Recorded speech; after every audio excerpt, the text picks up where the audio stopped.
everybody, my name is Kim Hargrave and I'm the Education Director here at the Denison Pequotsepos Nature Center.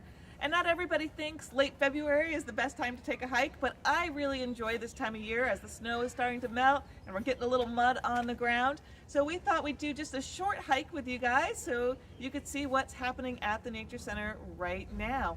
What we're going to do is we're going to head down towards our pond and then go on our forest loop trail and just end at the meadow. So we'll be going through a couple different habitats as we walk. So come join us.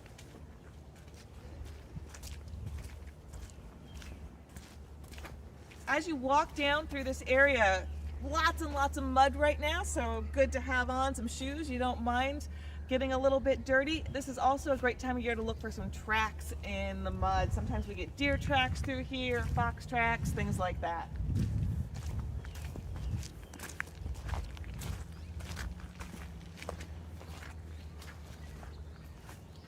One thing that I notice a lot and during the wintertime is evergreen plants and trees that are growing. And this right here is just actually a baby holly tree. A lot of people don't realize the American holly is native to Connecticut. And as we're experiencing a little bit of effects of climate change, well, it's detrimental for some plants. Other plants are thriving, and American hollies are one of them right there. So we see a lot of baby holly trees as we go along the trails these days.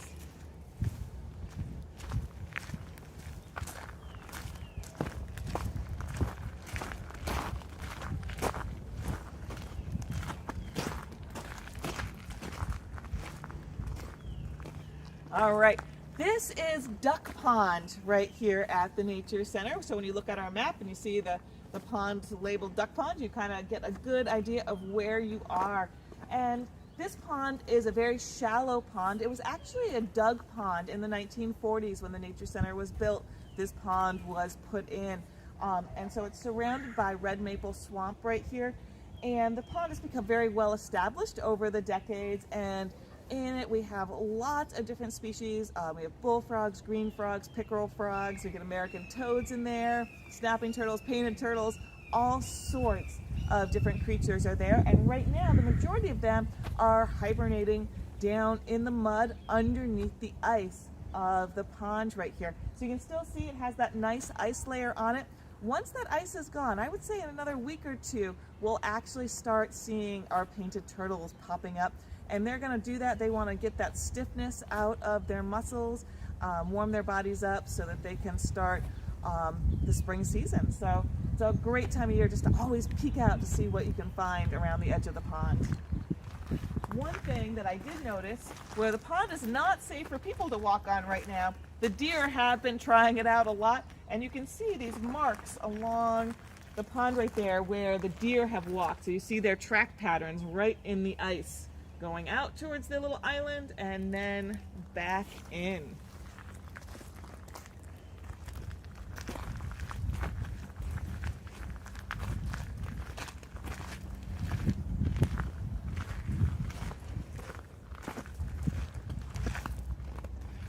Another thing that's a really great evergreen to notice in the wintertime are our younger white pine trees.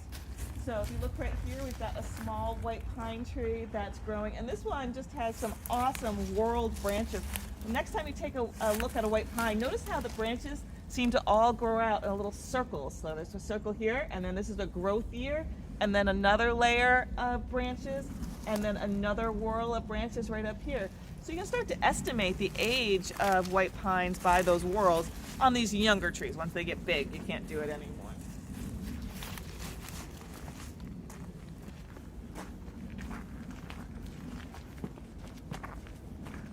Yeah, well, it's fun to walk all around the pond. I thought today would be great, like I said, to go out on the boardwalk and follow the red trail. So we're going to hit the boardwalk.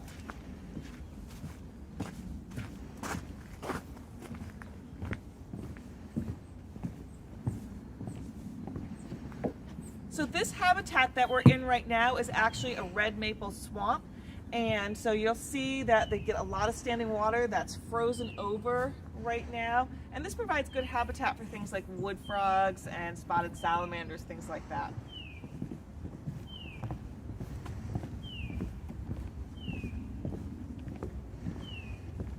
Another thing you might be hearing are the birds that are starting to sing. So those birds are a sure sign it's spring. Their voices are changing. They're getting a little bit louder in their calls. So we've been hearing the cardinal call right now.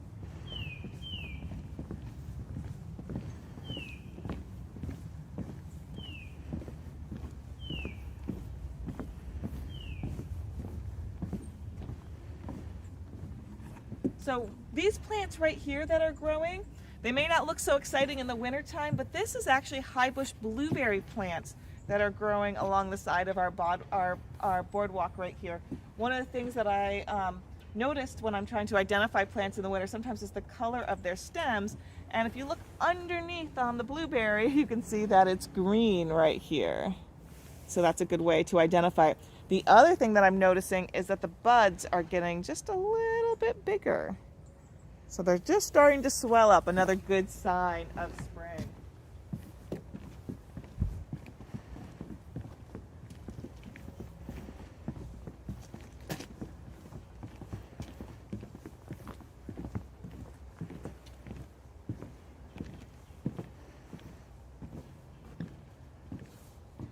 Now this area is called lily pad ponds here at the Nature Center, and you'll notice there's no lily pads here anymore. But, 25, 30 years ago there was. And what slowly happened is this pond is starting to fill up. All right, so it's getting sedimentation building up in the bottom, and it's making the pond shallower and shallower, which allows for some of our shrubs that love to have their roots in water to start to grow. And so it's becoming more of a shrubby wetland environment.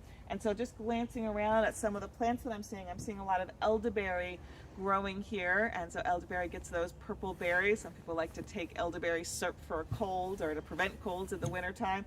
So that's just one of the plants that really loves to have wet feet. A lot of the trees around us are actually red maples, and they also could handle having very wet roots, and so they like this type of environment. I look for spotted salamanders here in another couple weeks as well, so by the end of March this will be a place that I'll be looking out to see if I can find spotted salamander eggs, because they like ponds that do dry up during the summertime. One of the other things that happens here is because it gets so dry, we in the summer we do get really interesting wildflowers that grow here.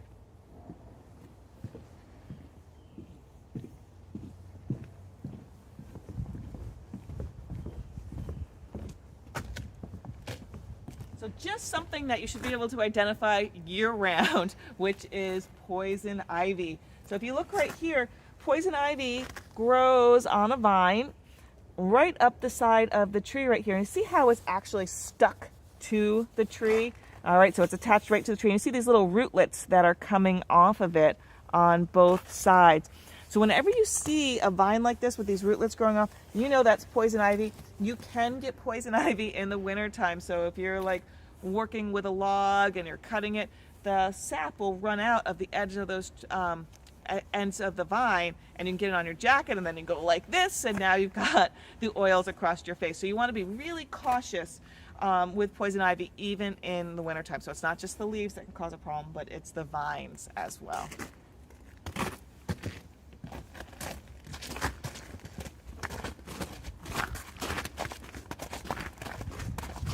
So you can see areas that are more protected are actually like little microclimates in the environment. And so you can see where there's a lot more snow here than in other places where we were walking. And so it's a little bit colder here. And it's fun to notice this in early spring, that things here won't be growing as fast as they are just 100 feet down the trail.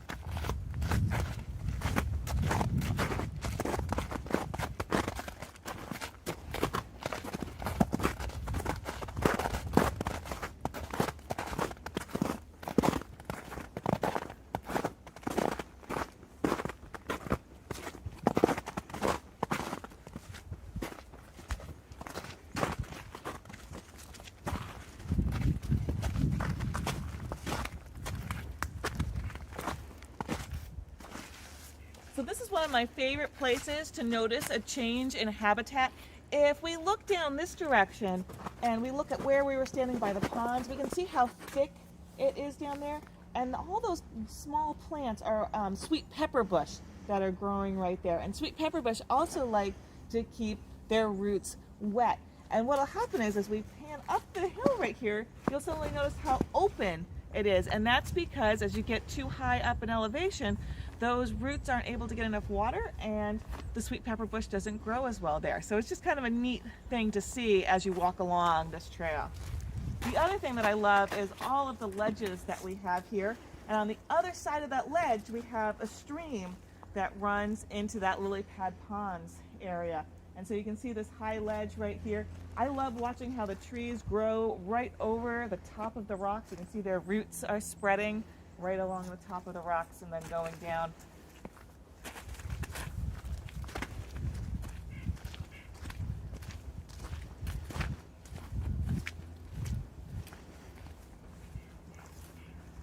Now, like just about any good New England walk, you're going to see a lot of stone walls as you hike through the forest here. The property that the Nature Center is on is owned by the Denison homestead, and they used this land for agricultural purposes and obviously cleared a lot and put in the walls as they went. So we'll see a lot of those walls as we walk along.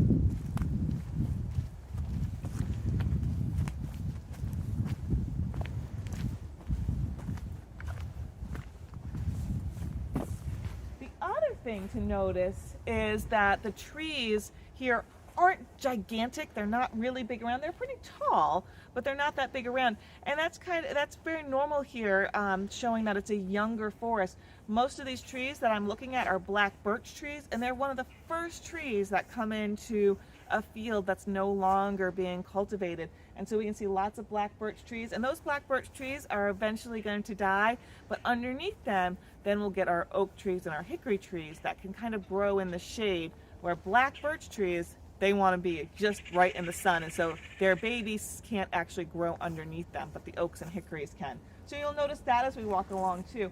And if we look right along the stone wall, you might notice bigger trees right next to the stone wall.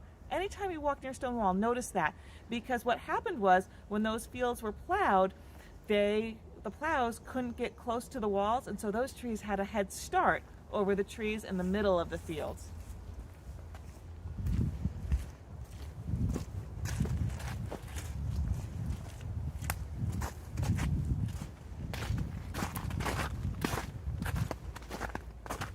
There's some bigger hollies like I was pointing out earlier, but there's a larger one growing here.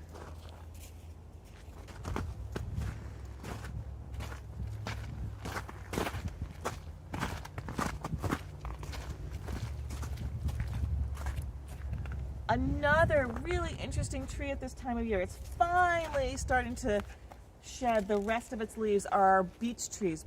Beech trees hold on to their leaves. The leaves are dead, but they just kind of hang on the tree pretty much all winter long, and they give like a nice golden color right there.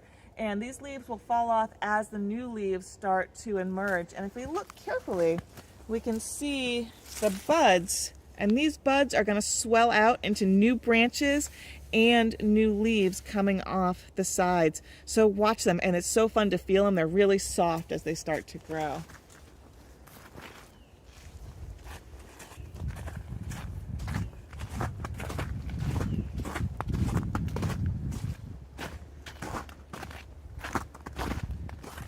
An important part of the winter habitat for a lot of different animal species are fallen logs.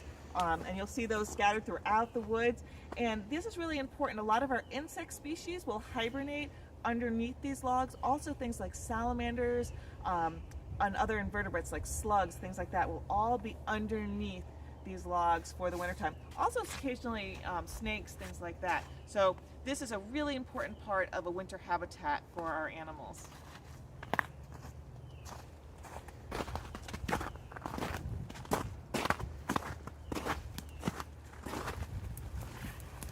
Another little evergreen that I'm noticing as we hike is this guy right here, and this is the princess pine.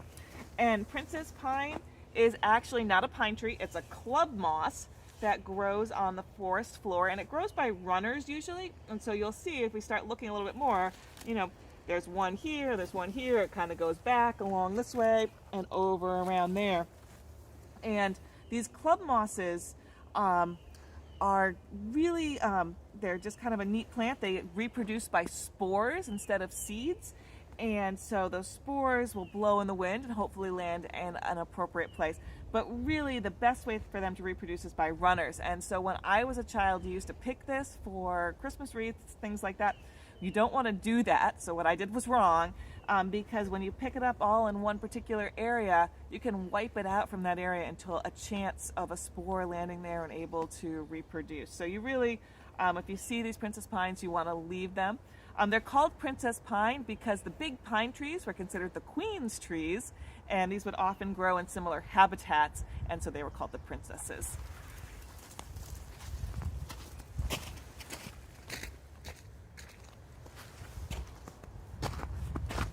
And as you walk, we can see that we're coming out to the big open clearing of our meadow.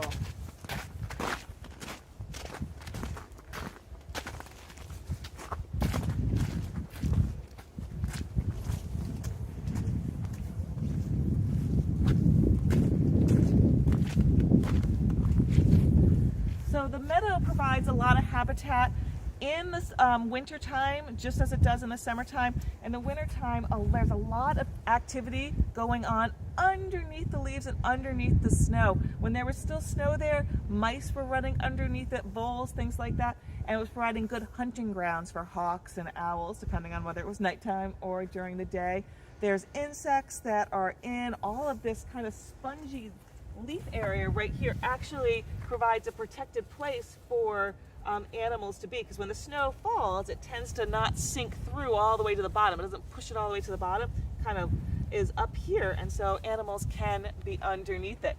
Now, as you come and visit the Nature Center over the next few weeks, one thing that you'll see that we're going to do is we're going to mow our meadow. We mow our meadow in the beginning of March every single year, and that is so that it cuts down any of the woody plants that might be growing, because if we left it alone, it would turn back into the forest. Those black birch seeds would take hold and start growing along with red maples and cedar trees and things like that. And while that's a great habitat and forests are really important, we also want to make sure that we're maintaining our meadow habitats for our other species like bluebirds and cottontails and things like that. So I hope you enjoyed a February walk here at the Nature Center, and hopefully you can come and visit in person sometime.